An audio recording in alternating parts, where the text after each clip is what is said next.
எதனால் உங்களுக்கு காயின் கொலை செய்தான் அப்படின்னு பார்த்தீங்கன்னா, காயினுடைய கிரியைகள் நீதி உள்ளவைகளால் இல்லை, ஆனால் ஆபேலுடைய கிரியை நீதி உள்ளதாக இருந்தது.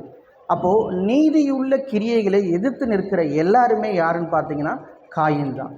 ஏன்னா நீதியை பேசுகிறோம் பார்த்தீங்களா, நீதியை பேசும் பொழுது அநீதியாக இருக்கிறவங்களுக்கு அதை ஏற்றுக்கொள்ள முடியாது. ஸோ அதுபோல் எங்கெல்லாம் நீதியை பேசும் பொழுது ஜனங்கள் எதிர்த்து நிற்கிறார்களோ அவர்கள் எல்லாருமே காயின்கள் தான்.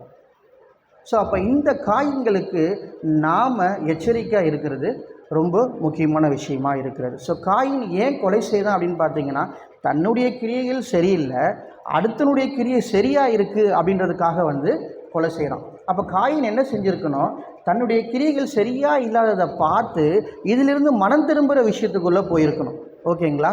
ஸோ ஆனால் தன்னுடைய கிரியைகளை அவன் சரி பண்ணாமல் அவன் என்ன பண்ணான், நீதியுள்ள ஒரு மனிதனை கொலை செய்வதற்காக துணிஞ்சிட்டான். ஸோ அப்போது எவர்களுக்கு ஐயோ, காயினுடைய